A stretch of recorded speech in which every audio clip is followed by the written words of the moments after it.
بسم اللہ الرحمن الرحیم۔ السلام علیکم۔ سچ کی جستجو میں خوش آمدید۔ ترقی پذیر ممالک میں غربت کی وجہ سے بہت سارے لوگ غلط راہیں اختیار کر لیتے ہیں اور لاقانونیت، ناانصافی اور قانون پر کم عمل درآمد کی وجہ سے یہ ان راہوں پر اتنا زیادہ آگے بڑھ جاتے ہیں، نہ صرف اپنی زندگی برباد کر لیتے ہیں بلکہ لوگوں کا جینا بھی اجیرن کر دیتے ہیں اور دنیا پھر ان کے نام سے تھر تھر کانپتی ہے۔ آج اس ویڈیو میں ہم آپ کو پاکستان کے چند مشہور گینگسٹروں کے بارے میں بتائیں گے جنہوں نے پاکستانی کو تگنی کا ناچ نچایا۔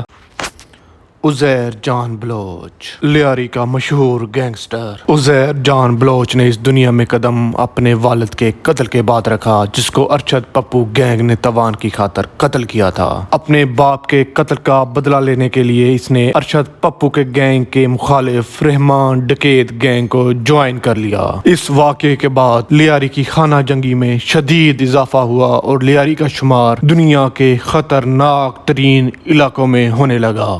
2003 سے 2013 تک ان دونوں گینگز کی لڑائی میں سینکڑوں افراد مارے گئے اور معصوم عوام بھی اس کا بھینٹ چڑھی۔ 2009 میں رحمان ڈکیت کے قتل کے بعد عزیر جان بلوچ نے اس گینگ کی کمان سنبھال لی اور اسی دوران عزیر جان بلوچ کو پیپلز امن کمیٹی کا سربراہ بھی بنا دیا گیا جس کو اس وقت کی حکومت پیپلز پارٹی کی مکمل آشیرواد حاصل تھی۔ اس کے بعد عزیر جان بلوچ کی کارروائیوں میں بے تحاشا اضافہ ہو گیا۔ عزیر جان بلوچ نے نہ صرف ارشد پپو گینگ کے لوگوں کو مارتا رہا بلکہ یہ MQM کے لوگوں کو بھی قتل کرتا رہا۔ 2013 میں عزیر جان بلوچ نے ارشد پپو اور اس کے بھائی یاسر عرفات کو اغوا کر لیا اور اس کو بے دردی سے قتل کر کے اس کا سر تن سے جدا کر دیا۔ کہا جاتا ہے عزیر بلوچ نے لیاری کی انہی گلیوں میں جہاں اس کے باپ کو مارا گیا تھا اس نے ارشد پپو اور اس کے بھائی کے کھوپڑیوں سے فٹ بال کھیلا، اس کے بعد ان کی لاشوں کو جلا کر لیاری کی سیوریج میں پھینک دیا اور اس طرح اپنے باپ کے قتل کا بدلہ لیا۔ 2014 میں کراچی آپریشن کے بعد عزیر جان بلوچ کے ریڈ وارنٹس جاری کیے گئے جس کے بعد یہ ایران فرار ہو گیا۔ ایران سے عمان اور عمان سے دبئی میں پناہ لی۔ دبئی میں یہ گرفتار ہوا اور انٹرپول کے ذریعے پاکستان کے سپرد کیا گیا۔ اس وقت عزیر جان بلوچ پاکستان آرمی کے کسٹڈی میں ہے اور اس کا مستقبل کیا ہوگا اس کا شاید کسی کو بھی اندازہ نہیں۔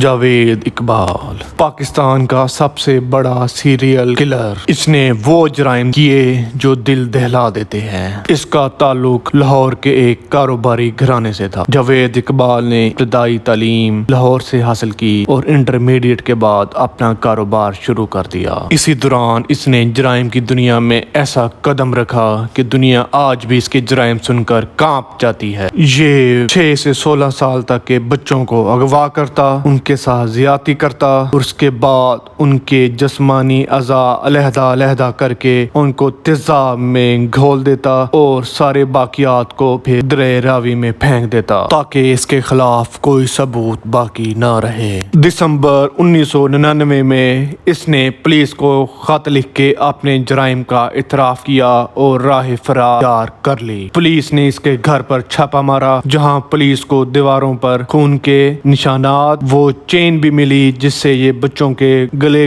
گھونٹتا تھا اور کئی پلاسٹک بیگز میں انسانی اعضاء بھی ملے۔ اس کے بعد پولیس نے پاکستان کی تاریخ کا سب سے بڑا سرچ آپریشن شروع کیا۔ اس آپریشن کے دوران اس کے 4 ساتھی سوہاوا سے گرفتار ہوئے جس میں سے ایک پولیس کسٹڈی میں مارا گیا، لیکن اس کے علاوہ پولیس کو کوئی اور سراغ نہ مل سکا۔ 1 مہینے کی تگ و دو کے بعد بھی پولیس اس کو پکڑنے میں ناکام رہی کہ اچانک اس نے 30 دسمبر 1999 کو ڈیلی جنگ کے اخبار کے دفتر میں آ کر خود کو سرنڈر کر دیا اور گرفتاری کے لیے پیش کر دیا۔ اس کے بعد اس پر مقدمہ چلا اور اس کو پھانسی کی سزا ملی۔ جج نے اپنے فیصلے میں یہ بھی لکھا کہ اس کو اسی طرح مارا جائے گا جیسے یہ معصوم بچوں کو مارتا تھا اور بچوں کے والدین کے سامنے ہی اس سے بدلہ لیا جائے گا۔ اس ہیبت ناک موت سے وہ ڈر گیا اور جیل میں خودکشی کر لی اور یوں ایک حرام کی موت مر کے اپنے انجام کو پہنچا۔ ایوب آفریدی پاکستان کا سب سے بڑا ڈرگ سمگلر۔ یہ وہی انسان ہے جس نے پاکستان میں منشیات اور کلاشنکوف کا کلچر متعارف کرایا۔ ایوب آفریدی KPK کے ایک علاقے لنڈی کوتل میں پیدا ہوا اور اس کا پیشہ پاکستان اور افغانستان کے درمیان ٹرک چلانا تھا، اور دیکھتے ہی دیکھتے اس پیشے کو سمگلنگ کا ذریعہ بنا لیا۔ یہ افغانستان سے منشیات لے کر پاکستان میں فروخت کرتا اور کچھ ہی عرصے میں پاکستان کے امیر ترین لوگوں میں اس کا شمار ہونے لگا۔ سوویت یونین اور افغانستان کی جنگ کے دوران اس نے CIA ایجنٹ کے طور پر کام کیا۔ یہ CIA کا اسلحہ افغانستان مجاہدین کو پہنچاتا اور اسی رستے سے منشیات لے کر پاکستان میں آتا، جہاں اس نے اپنی چند نجی لیبارٹریاں قائم کر لیں اور ہیروئن بنا کر پوری دنیا کو فروخت کرتا، اور اسی باعث اس کا شمار پاکستان کے امیر ترین لوگوں میں ہونے لگا اور اس نے 100 کمروں پر مشتمل محل تعمیر کرایا۔ افغانستان اور سوویت یونین کی جنگ کے بعد CIA نے اس کے اوپر سے ہاتھ اٹھا لیا اور 1995 میں امریکہ میں گرفتار ہو گیا، جہاں اس کو 3 سال قید اور $50,000 کا جرمانہ بھی ہوا، اور ایک معاہدے کے تحت اس کو پاکستان کے حوالے کیا گیا اور پاکستان میں اس کو 7 سال جیل ہوئی۔ لیکن 2001 کے ورلڈ ٹریڈ سینٹرز پر حملوں کے بعد پاکستان نے اس کو چند ہی ہفتوں بعد آزاد کر دیا اور اس کی کوئی وجہ نہیں بتائی گئی۔ اس نے واپس آ کر خیبر ایجنسی میں رہائش اختیار کر لی، لیکن حکومت پاکستان نے اس کے تمام اثاثوں کو اپنی تحویل میں لے لیا تھا، جس کے خلاف اس نے سپریم کورٹ میں اپیل دائر۔ سپریم کورٹ نے یہ فیصلہ برقرار رکھا اور اس کا 100 کمروں پر مشتمل محل اور تقریباً $170 ملین بھی پاکستانی حکومت کے خزانے میں جمع ہو گئے۔ اس کے بعد اس نے باقی زندگی تنہائی میں اپنے علاقے میں گزاری اور 2009 میں موت واقع ہو گئی۔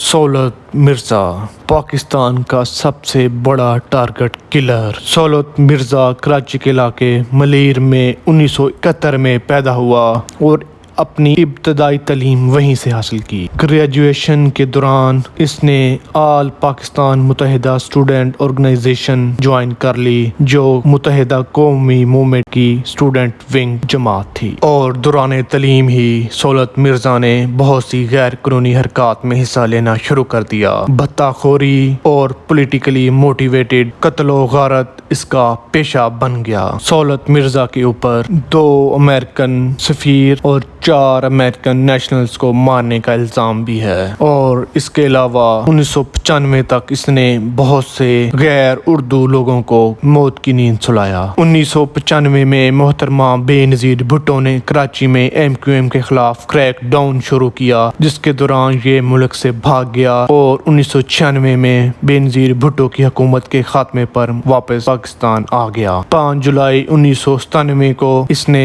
کراچی الیکٹرک سپلائی کارپوریشن کے مینیجنگ ڈائریکٹر شاہد حمید، اس کے ڈرائیور اور گارڈ کو کراچی میں بے دردی سے قتل کر دیا، اور قتل کرنے کے بعد بینکاک بھاگ گیا، لیکن 2 ہفتے بعد ہی اپنی ماں کی وفات کی وجہ سے پاکستان واپس آ گیا۔ جناح ٹرمینل میں CID نے اس کو گرفتار کر لیا۔ اپنی گرفتاری کے دوران سولت مرزا نے بہت سے معصوم لوگوں کے قتل و غارت کی ذمہ داری قبول کی۔ 1999 میں اینٹی ٹیررسٹ کورٹ نے سولت مرزا کو پھانسی کی سزا دی، لیکن 16 سال MQM کے حکومت کا حصہ ہونے کی وجہ سے اس کو پھانسی کی سزا نہیں دی جا سکی۔ 2014 میں رحم کی اپیل خارج ہونے پر سولت مرزا کو ماچ جیل بلوچستان منتقل کر دیا گیا۔ پھانسی سے کچھ گھنٹے پہلے سولت مرزا کی ایک ویڈیو منظر عام پر آئی، جس پر اس نے MQM کے قائد الطاف حسین سے اپنے تعلقات کے بارے میں آگاہ کیا اور بتایا اس نے ساری قتل و غارت الطاف حسین حسین کے کہنے پر کی۔ اس ویڈیو کے منظر عام پر آنے کے بعد سلوت مرزا کی پھانسی کو معطل کر دیا گیا اور MQM اور الطاف حسین کے خلاف انکوائری شروع کر دی گئی۔ 23 مارچ 2015 کو اینٹی ٹیررزم کوڈ نے دوبارہ اس کے بلیک وارنٹس جاری کیے اور بالآخر 12 مئی 2015 کو سلوت مرزا کو پھانسی دے دی گئی اور یہ دہشت گرد اپنے انجام تک پہنچا۔ ہماری ویڈیو کو لائک کریں، شیئر کریں اور ہمارے چینل کو سبسکرائب کریں۔ ملتے ہیں جلد ایک نئی ویڈیو کے ساتھ۔ اللہ حافظ۔